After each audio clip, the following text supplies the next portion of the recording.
Okay, good morning, everybody, and welcome to the City Planning Public Hearing. And Madam Secretary, please begin. Good morning. This is the City Planning Commission public meeting held in Spector Hall, 22 Reed Street. Today is Wednesday, July 15, 2015. As a courtesy during the proceedings, we ask that you please turn off all cell phones and beepers. All speakers should fill out a speaker's card at the desk outside of Spector Hall. In addition, we ask that those providing testimony please identify yourself, limit your remarks to 3 minutes, and speak clearly into the microphone. I will now call the roll. Chairman Weisbrod. Here. Vice Chairman Knuckles. Here. Commissioner Besser. Here. Commissioner Cantor. Commissioner Cerullo. Here. Commissioner Delaus. Here. Commissioner Dweck. Here. Commissioner Edie. Commissioner Efron. Yeah, here. Commissioner Levin. Here. Commissioner Marin. Here. Commissioner Ortiz. Here. A quorum is present. Madam Secretary, before we begin our regular meeting, we do have some additional information regarding 1809 Emmons Avenue that the Commission members asked about at the Monday review session, and so I would ask that we continue the Monday review session and have Daphne Lundy present the additional information and I think the answers to the questions that were raised about Emmons Avenue. So Daphne, the floor is yours. Good morning.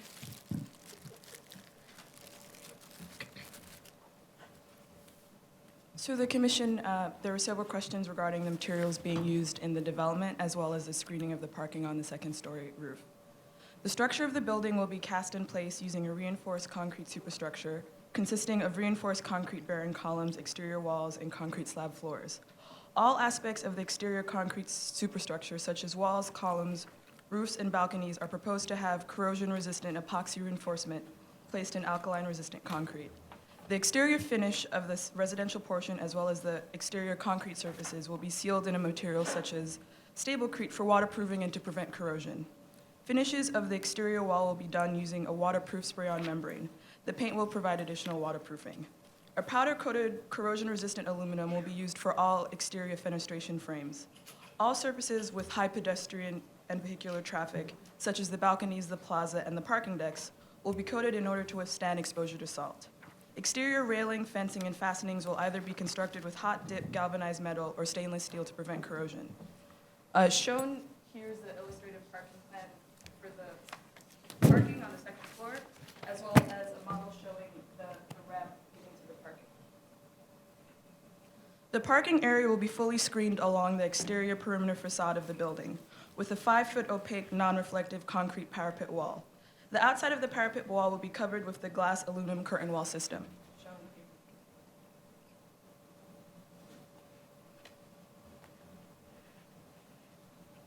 Such screening will block cars as well as headlights from being visible from the street. There will be a 6-foot fence located 20 feet away from the wall of the residential portion of the building. This is shown in green on this plan. It's shown here as well. Typical headlights are generally 30 to 40 inches from the ground. The fence will provide 100% screening of the cars and the headlights. High-intensity beams will have a range, which have a range of 25 feet, would be blocked by the exterior parapet wall in all directions. Low-intensity headlight beams, which have a range of 160 feet, would be blocked by the 5-foot parapet wall along the perimeter. Therefore, low and high-intensity car headlights would be screened and would not shine onto the buildings across the street on Sheepshead Bay Road or the residential units on the second floor. The ramp connecting the first floor of the parking garage to the second floor of the parking garage is located parallel to Leif Erikson Drive, Shore Parkway. That's shown here.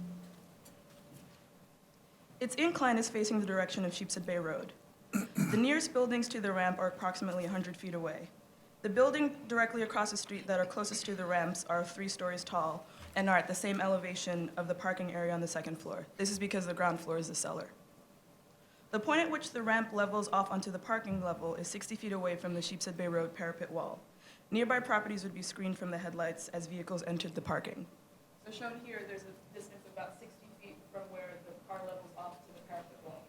And shown here are the different ranges of the intensities for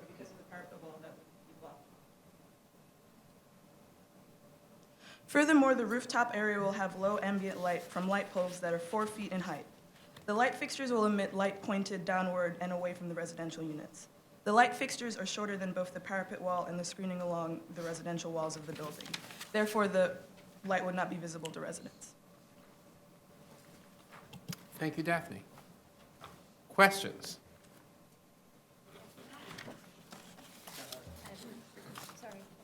Ms. Efron. Thank you. Really does clarify a lot of questions. I am still, or I should say, I'm newly confused because the exterior plan colors here, I understand what the materials are significantly different than the ones we saw on Monday, which involved a lot of orange. So the actual building itself is still in flux. That design is still being worked out. What we really were focused on was the layout of the plaza, but in general, the bulk of the building would be something similar.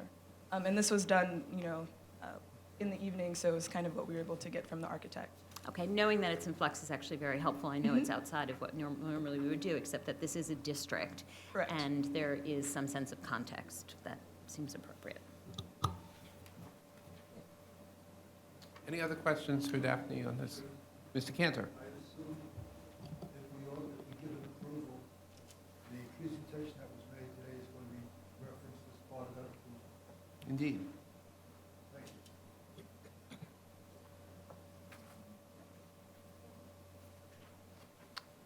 you. So with that, I would ask for show of hands to send a letter to the Department of Buildings approving the certification. Thank you very much. Thank you. Well done, Daphne.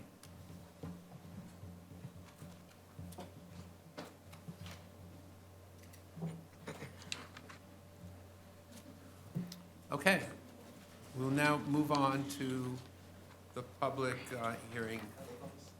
What? You already did.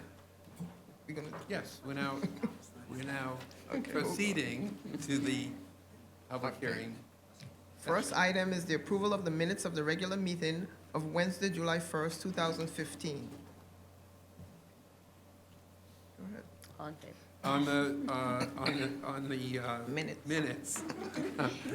may I have a motion to approve? So moved. Any opposition, any abstentions? Minutes are approved. Scheduling, on calendar numbers 1 through 4, we have resolutions for adoption, scheduling Wednesday, August 5th, 2015, for a public hearing to be held in Spector Hall, 22 Reed Street. On the resolutions, may I have a motion to approve? So moved. All in favor? Aye. Any opposed? Any abstentions? The resolutions are approved. The next part of the calendar is the report section on page 4. Borough of Brooklyn, calendar number 5, CD2, N150356BDK, in the matter of an application concerning the formation of the Metro Tech Area Business Improvement District. For a favorable report on calendar number 5, Chairman Weisbrod, Aye. Vice Chairman Knuckles. Yes. Commissioner Besser. Yes. Commissioner Cantor. Yes. Commissioner Cerullo. Yes. Commissioner Delauss. Yes. Commissioner Dweck. Commissioner Efron. Yes. Commissioner Levin. Yes. Commissioner Marin. Yes. Commissioner Ortiz. Yes. A favorable report has been adopted on calendar number 5.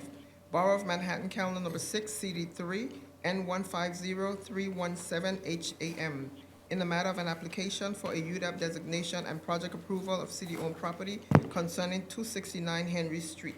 For a favorable report on calendar number 6, Chairman Weisbrod. Yes.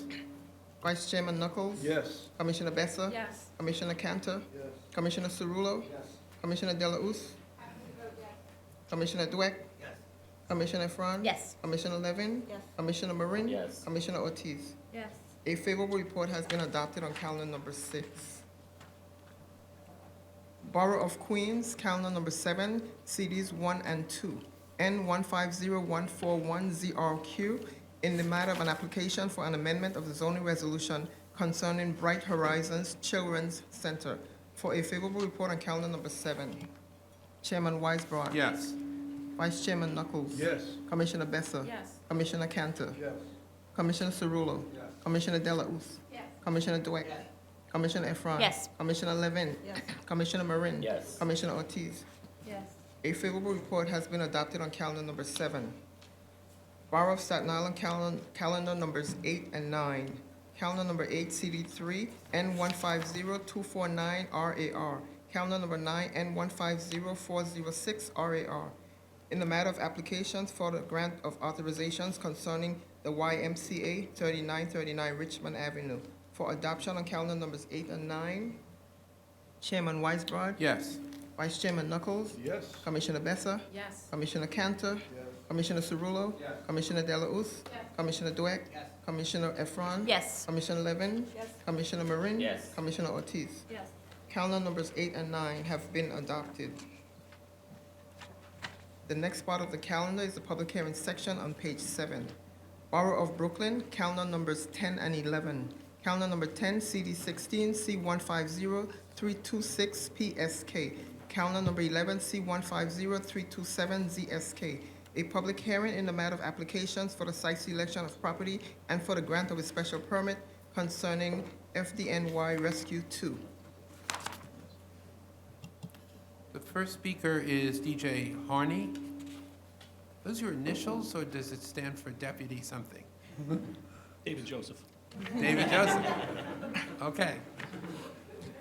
Thank you, Mr. Harney. The floor is yours.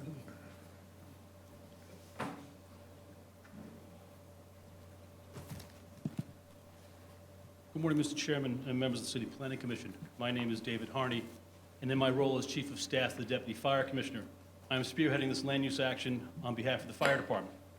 I'm joined this morning by Captain Leon Flaherty, Commanding Officer, Rescue Company 2, and he is available to answer any operational questions the Commission might have. The action before the Commission this morning is part of a site selection special permit to build a new facility for Rescue Company 2 at Block 1467, Lot 22, Sterling Place, between Howard and Saratoga Avenues, in Brooklyn's Community Board 16.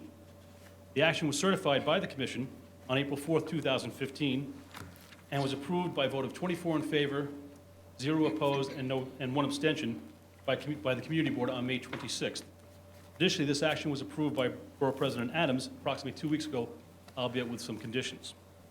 At the outset, I'd like to state the Fire Department is extremely excited about this project. And last night, as you know, Mr. Chairman, this proposed facility received an Excellence Design Award by the city's Public Design Commission. However, and specifically, rescue companies, which are part of the fire department, which we have one in each borough, are part of our Special Operations Command.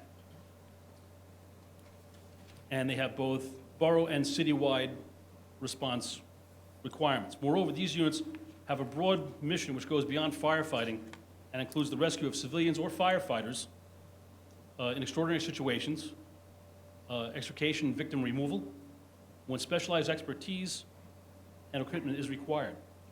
These companies are often called on to respond to incidents including building collapses, as we saw yesterday over at 1438 Tompkins Avenue in Brooklyn, train derailments, high-angle water rescues, and last night, about 12:25 this morning, the members of Rescue Company 4 went into the river to search for someone off Roosevelt Island. And of course, acts of terrorism, natural disasters. All rescue firefighters are experienced members of the department and are individually selected for rigorous training for inclusion into what we believe are our most elite units.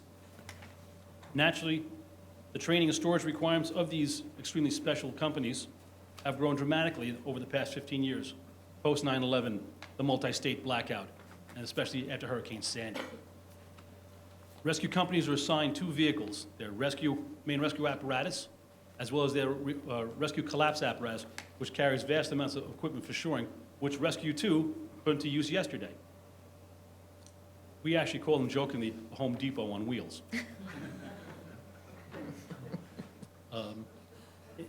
In addition, their firehouses are specially designed to store a large amount of tools and equipment so they may be ready to respond to a variety of emergencies, as well as conduct in-service training while in quarters.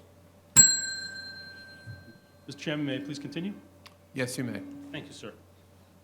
However, Rescue 2's current facility, located at 1472 Bergen Street, was built in 1892 During the administration of President McKinley, I could go through all the presidents, but I don't want to waste the commission's time.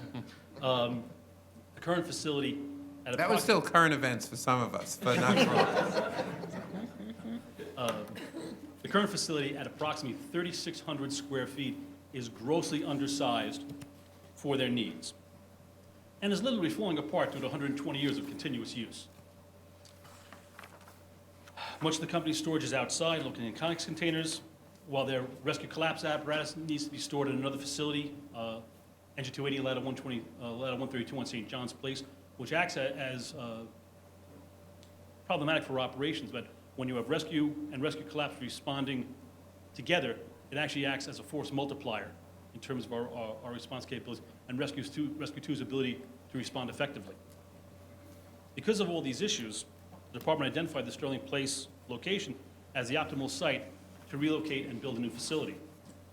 The proposed facility will have storage areas in the basement for various rescue disciplines such as scuba, collapse, high-value tools and equipment such as diamond-tipped saw blades, and other pneumatic equipment. The main floor will contain an apparatus bay for 4 vehicles, rescue collapse, our high-axle vehicles, which are new to the department, which are Army-grade deuce-and-a-half vehicles, which will respond in blizzards, heavy flooding, as well as one of our recuperation and care units, which respond to all hands fires and multiple alarms.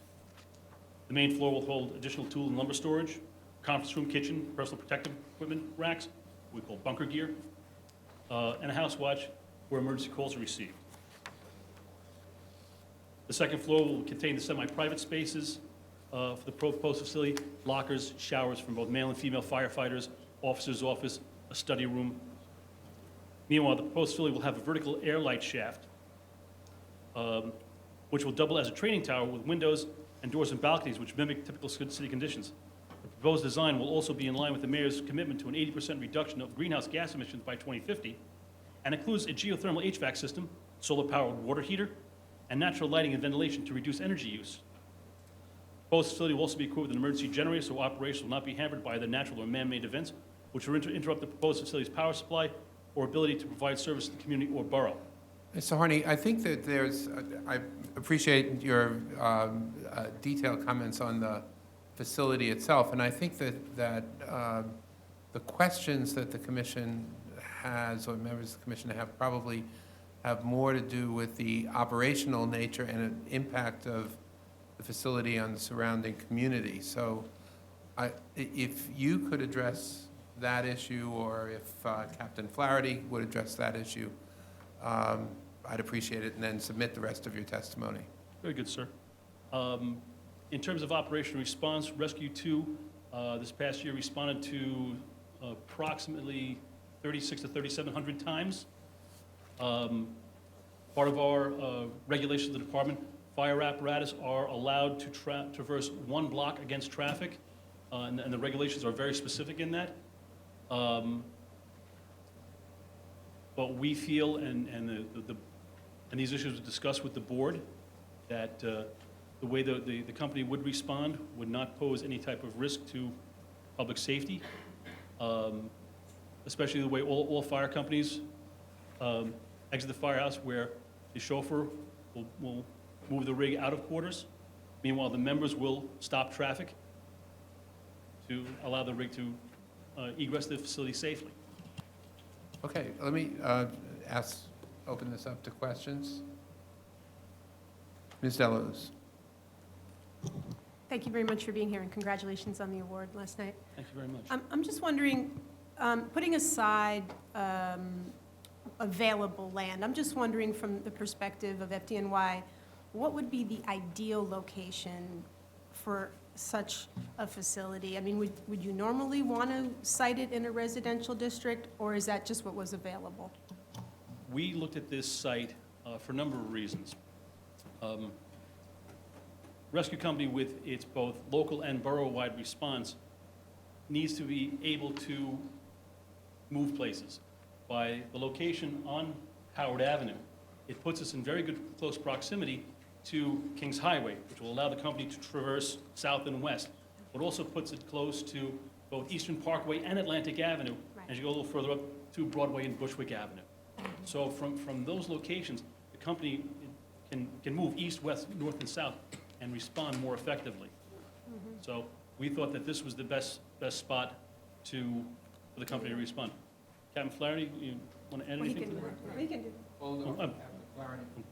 A moment, but there may be other questions for you. Ms. Efron? Thank you.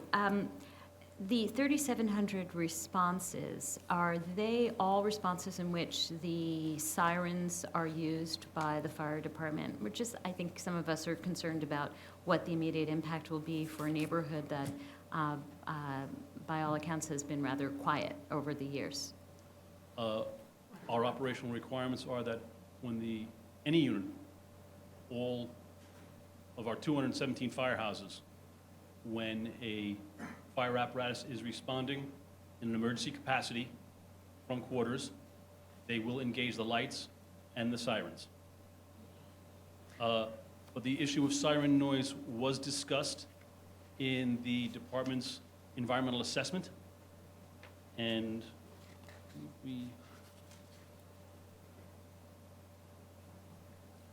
I believe, and I'm trying to recall this off the top of my head, was that, we are required by city standards in terms of siren noise. That has to be below a certain decibel level. But we need to place firehouses in the local community because we're responding to people in the local community. And in our environmental assessment, it was determined that this would not be a significant impact on area residents, because I believe that the level of siren noise dissipates dramatically as the rig, traverses down the street. Thank you. Ms. Cantor? Thank you. The 3,600 averages out to about 10 a day. Is that only within the Brooklyn area? Excuse me. Would that 10 a day be coming out of this location? Is that Yeah, fair? yes, sir. And I will say that the rescue companies, because of their elite status, do respond to, major emergencies. Back over the winter, we gave the chair and the district manager of Community Board 16 a tour of Rescue Company 2's existing quarters, and Captain Flaherty and his team had to leave because they had to respond over to the World Trade Center, the window washer accident. So while Rescue 1 was on the incident floor, getting ready to cut that window open, Captain Flaherty and his team were on the roof of the World Trade Center determining whether they had to rappel down to rescue these men. Thank you. Ms. Ortiz? Hi, just for some clarification, my recollection, and maybe others can weigh in on this, was that because it is a facility, for police and fire, that you are not required to comply with the noise, the noise levels. That was my recollection. Is that not the case? I remember discussing this during, the hearing. So it would just be important to note that, what is in fact the case. Are they required to comply or not? Because the 3,700 calls annually then would result in, 100 calls a day, right? 10 calls a day. So if you think about it, it's less than one every other hour. Yeah, no, And just for because- the person and- living next door. And because. I don't know if I'd want to live there. It's effectively a They'd have no problem with fire. It would just be helpful to know what had been said in the secret, because it, We can provide that to the commission. Thank you. And obviously, some of those calls, just given the nature of emergencies, are going to be in the middle of the night, so. Is there any way to, and maybe this is a question for Captain Flaherty, is there any way to, especially at night when the traffic is much more limited, to at least control the noise as the vehicles leave the station for that first couple of blocks? Mr. Chairman, it is an issue of safety. It is an issue of safety. let's play that out. If the apparatus leaves an emergency capacity and does not turn on its lights and sirens and goes through the intersection at Howard Avenue and is T-boned Right. by a bus, then we have a much more serious situation, that engine and ladder companies that were responding to an incident, other companies now have to respond to rescue too. Sure. It is all, the lights and sirens are in place on all emergency apparatus for safety. And that is one of our and the fire commissioner's primary concerns. Safety of our members, safety of the general public. Mr. Dweck?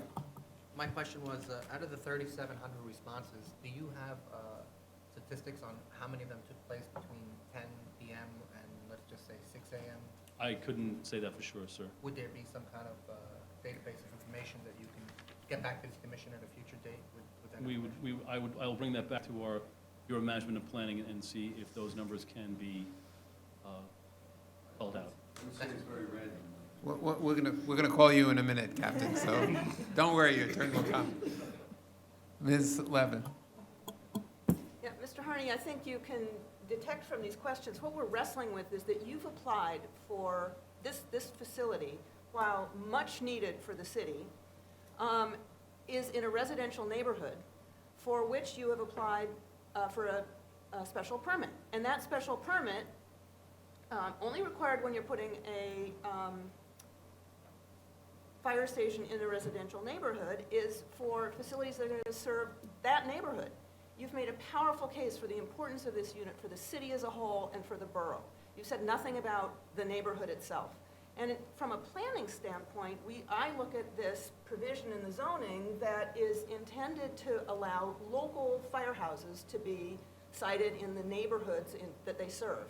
But this is a citywide facility, and I have real difficulty, while fully understanding the importance of this facility to the city, I have real difficulty with aligning that with the requirements of the zoning resolution, which are supposed to keep, it's supposed to limit fire facilities in residential neighborhoods to local units. So I don't know if that's more of a sort of large comment for what's on my mind, or if you have any additional thoughts that could help us over this issue, but we have to meet the findings that are laid out in zoning. Rescue 2 will be responding to incidents within Community Board 16, and speaking with Captain Flaherty last night, as they were returning to quarters the other night, they actually came upon a shooting victim and rendered aid. The rescue company firefighters, like all firefighters, Yeah, no. will be providing service within the community, I realize. whether it is the boy that falls off his bicycle or a multi-alarm fire within that district. Rescue companies, yes, they have a critical responsibility in the agency's overall operational matrix, but at the end of the day, they are still a local emergency response facility and a resource for the community. Well, I should say, for the local community. Yep. Well, and that's reflected in the positive response you had from the community board and the borough president. So my rant withstanding, I understand that there's local support for this, and we'll certainly take that into account. But just to follow up on Ms. Levin's question, does this facility rescue company also double as a local firehouse, or is there a local firehouse in addition to the borough-wide rescue company in this community? As per our operational matrix, when a rescue company responds to an incident, and it could be a local incident, if a ladder company, again, we have engine companies which stretch hose line and extinguish fires, and ladder companies which perform building ventilation and search and rescue. If a ladder company is not present when rescue responds, rescue companies will go into service as a ladder company and go perform an aggressive interior search of the fire floor, of the fire building, and act in that capacity before a ladder company arrives. And when a ladder company arrives, Rescue 2 will step back and allow the ladder company to go into operation, and then they will perform specialized services as required by the incident commander. Right, that I think I understand, but I guess my question is a little narrower, which is, because if this rescue company is located here, does that eliminate the necessity for a ladder company or an engine company Close by. or both in this particular community? I would say no, sir, because when an alarm assignment is given out, you're usually sending 3 engine companies and 2 ladder companies to an incident. If a ladder company is at another incident, rescue can move in and assume that responsibility until another one is available. So they will be providing service within the local community. And do you have a sense of, you said that the rescue company has roughly 3,600 runs a year. What would a typical ladder or engine company have in terms of runs? It would vary by the location of the company and the building type. You think of, we have a firehouse on City Island compared to Ladder 8 in Midtown, or Ladder 175 in East New York. It really varies. Could you give us a sense of the range? I think the busiest ladder company would respond to over 5,000 times, and maybe even 6. So, rescue is lower than what a normal ladder company would be doing on an annual basis. And the operational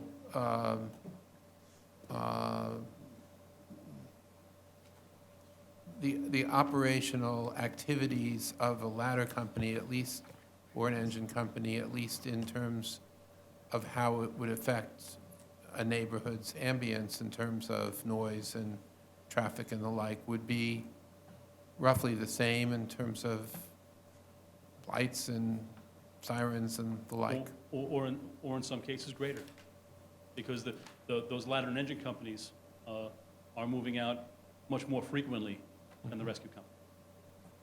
Thank you. Mr. Cantor. Could you please go over once again for us how the site selection was determined? Again, the fire department in conducting its review looked at, again, trying to be with an eye towards overall cost, towards city property first, because that, of course, is of no charge to the agency, and rather than having to go to the private real estate market to acquire property. Then the entire issue centered on what would be the best location to provide rescue with the ability to both work within the community, but also to respond to borough incidents. And because of the location adjacent to Eastern Parkway, Atlantic Avenue, not too far from Kings Highway, it gives the company the ability to move. Gentrification and new building comes and goes, cyclical with the economy. But the main thoroughfares within the borough of Brooklyn, and with all the boroughs, will always remain. So it was imperative for the fire department to try to identify a location that put Rescue Company 2 in close proximity to those main thoroughfares. So the selection process was based predominantly on the logic of use by the fire department, not necessarily the logic of possible intrusion into the community. We don't view it as an intrusion in the community, because we are providing an essential service No question. to the community. My word is wrong, but I think you know where I'm going. Commissioner, we have 217 firehouses across the city. They are in residential areas across the city. Some are busier than others. And sir, as you know, this is really what fair share is all about, that there has to be some give and take with the need to provide essential services. And we feel that in this area of the borough, which is growing, that Rescue 2's options in the local area will increase, but the need to place them geographically so they can respond quickly, safely, and effectively is paramount. Is there any M land in the area that could have been or was considered?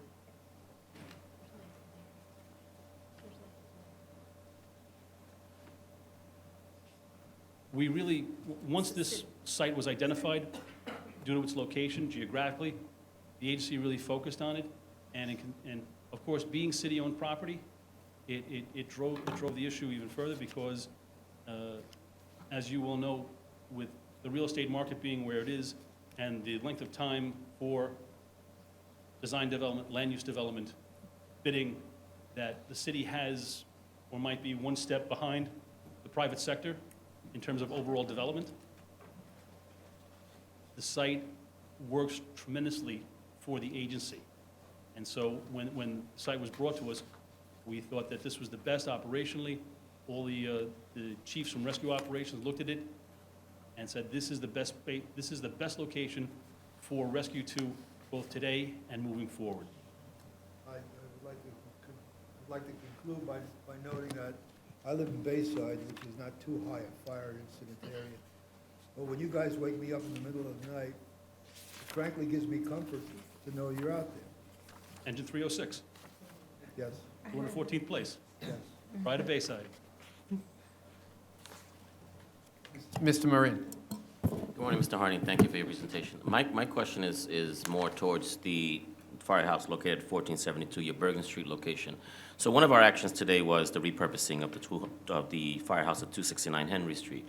What happens when you leave 1472 Bergen? What happens to that asset? Okay, what the department will do will be to surrender jurisdiction of the parcel to DCAS, and then it will be DCAS's position either to place the property up to another city agency for use, but, you know, Commissioner, let's call it what it is. At 120-plus years old in a building that's structurally failing, It's gotta be torn down. can another city agency really make use of it? And if it's not good enough for us, why would it be good enough for another city agency? DCAS would then be able to either transfer jurisdiction to the Economic Development Corporation for direct sale, or they would do a land use action for disposition of city property, and then once that land use action was completed, then the site could be sold via public auction. Thank you. Ms. Efron? Thank you. On the fair share analysis that we have, it shows engine 227 and 423 Ralph Avenue, which is about 4 blocks away from this site. Is there any way you could find out what the annual response record is there? Number of responses I from, think that would be very useful for us. okay, very good. Thank you. Can I add one comment? Mr. Cantor? We haven't discussed life safety rescue. You did. The numbers you gave us include those that are going out for life safety as well as fire. Am I correct? Yes, sir. There might be more. So it's replace the ambulance corps, so to speak. Well, I say replaced, there was a number of years ago, there was a transition, I think, from one department, which was joined with the fire department to provide ambulance, EMT. In March of 1996, the Emergency Medical Services of the Health and Hospitals Corporation was merged into the fire department.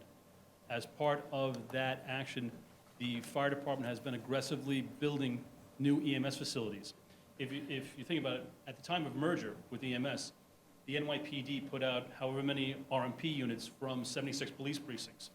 The New York City Fire Department had 360 companies working out of 227 firehouses. EMS operations at the time put out about 400 ambulance tours per day from only 16 sites citywide. Over the past almost 20 years, the fire department has been aggressively, and I've testified before the commission a number of times on these matters, we have built more than 20 EMS stations to decongest existing facilities and place ambulances closer to their response areas, and to, at the end of the day, reduce ambulance drive time and reduce emergency medical response times. The problem is we could not place ambulances into the firehouses because with more than 70% of my now 217 firehouses built between 1865 and 1959, there's not the physical room within those firehouses to base ambulance units, which is why we are building EMS stations. We have built combined facilities. We built one out in Far Rockaway, engine 265, ladder 121, with EMS station 47. We built one out in Community Board 3 in Staten Island, engine 168, the Shanghai Express, with EMS station 23.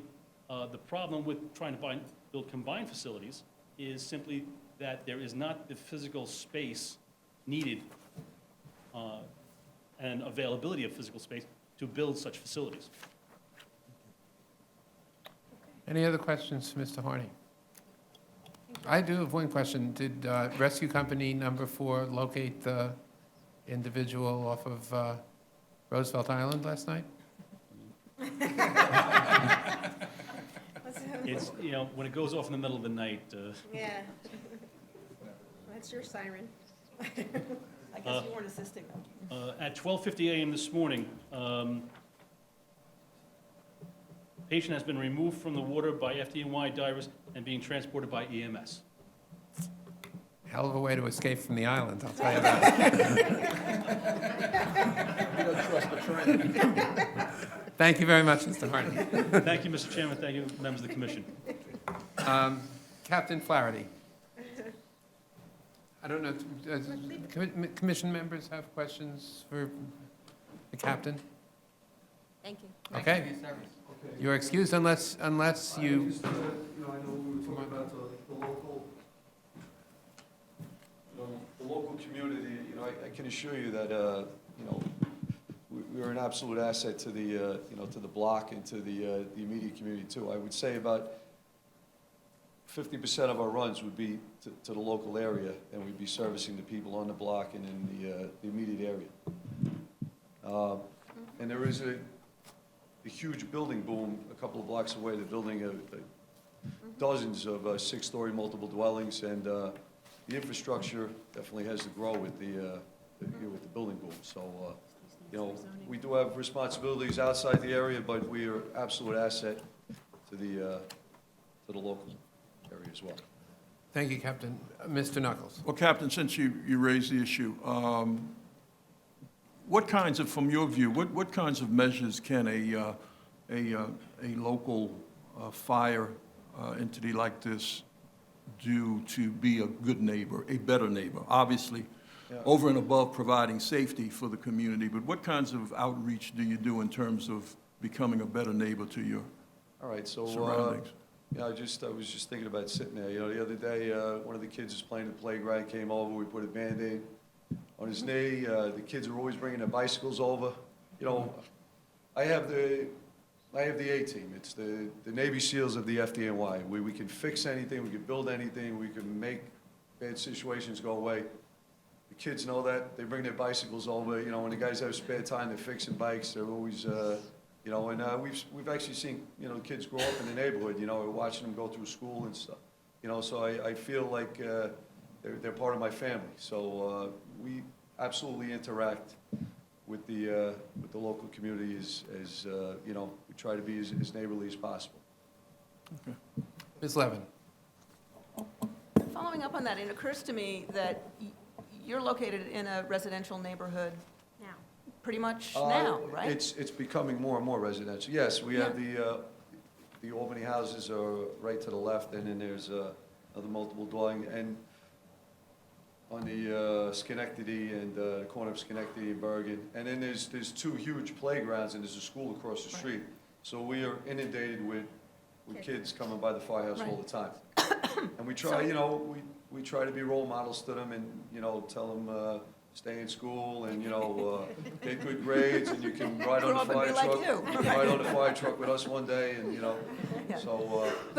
So let me ask you, maybe you don't know the answer to this, but how often have you run into situations of friction with the local neighborhood about the ways in which you have to operate in order to do your job? Or you get complaints about sirens, about runs, about you woke me up in the night?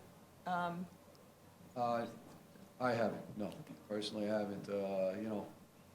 Obviously, as Mr. Harney was saying, that is an issue with safety, again, going through an intersection, you have to, Right. you have to use the siren and the ammo. Right, but you don't do that and then know the next morning you're going to get the angry neighbor down the street pounding on your door again. Well, I will tell you, that there is discretion on the part of the officer when we go down the block, like, if it's 3 in the morning and I roll out, I will hold off on it until I get up to the intersection. You can't do that, but you do do have to put it on when you go through the intersection. You know? There is a minimal amount of discretion. Just a related question, Captain. Given this, this site, would you be able to predict in any way to what extent you would have to go against, in that first block, go against traffic? Or is that totally unpredictable? Well, It just depends on where the... I would say, you know, by the layout of the borough and the runs, I would say, I mean, I'm just going aside, we're not there. But Yeah. I would say 60 to 70% would be a right out of quarters, which would be going with traffic. With the traffic. You know, and we're midway through the block, you know. And the other side, I know it's slated for multiple dwellings afterwards, they're gonna come up, so, but most of it would be with traffic, you know. And is that, all things being equal, obviously, that's the preference? I Oh, assume. yes. Yeah. Yeah, we would always rather go with traffic, like, Right. you know, I mean, we are allowed to go at least one block Right. against traffic, you know. Obviously, by the nature of the business, sometimes, you know, we get a traffic jam or some apparatus sets up at the end of the block and you have to get access to the building, you have to come around and go, you know, it's just how we do business. Right.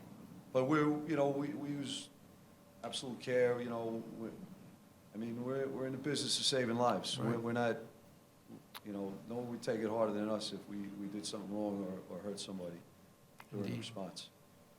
Indeed. Any other questions to the captain? Thank you very much, Thank you. Captain, Thank you. and thank you for your service to Oh, the city. thank you very much.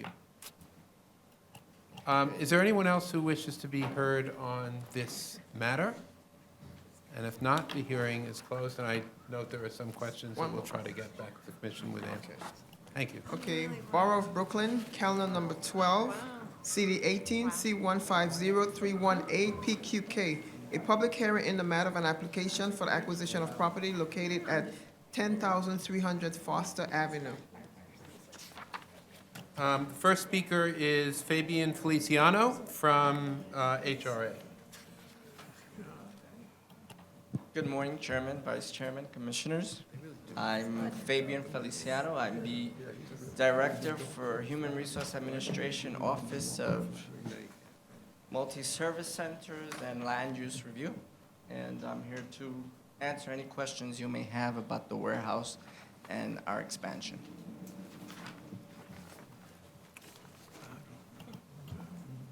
Ms. Delausse. Hi, how are you? Can you just walk us through the staff that will be on site versus ones that might be stopping here and then going elsewhere? Well, most of the staff that's going to be located there are the printing shop, but most of the staff go to different HRA buildings to provide support services. That would be our trade shops. Ms. Efron. We've heard from other city agencies involved with storage of forms and other items that due to flooding or often just storing things on the ground as opposed to on pallets, there's been damage done. What steps will HRA take to make sure that whatever is stored there does not become damaged, considering how few people will be working out there to see if a sprinkler head goes off or there's a flood from Okay, a we have a bathtub new bathroom? system of, we have a new system of storage. It's basically, now, it's rolled up in these metal drums, I would say, metal canisters. So they're protected from water, they're protected, you know, in case there's a fire, that wouldn't be an issue. Good, thank you. Any other questions for Mr. Feliciano? Thank you, Mr. Feliciano. We also have here to answer questions Paul Brunn from HRA and Scott Bernstein from DCAS. And do any commissioners have questions for DCAS? No? Is there anyone else who wishes to be heard on this matter? Or for that matter, does Mr. Brun or Mr. Bernstein wish to be heard on this matter? Okay.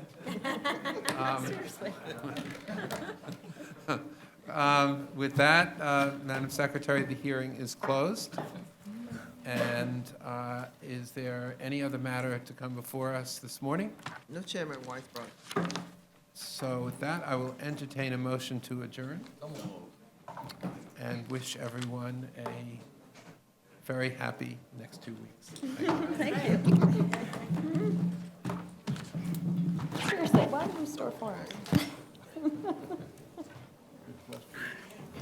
Mr. Chairman, why do we still store forms when there's such a thing called a printer? Why do we store forms? HRA is storing forms for hundreds of thousands of square feet. Yeah, why aren't we releasing space in the cloud? Yeah. It's a long lease, too, I'm sure.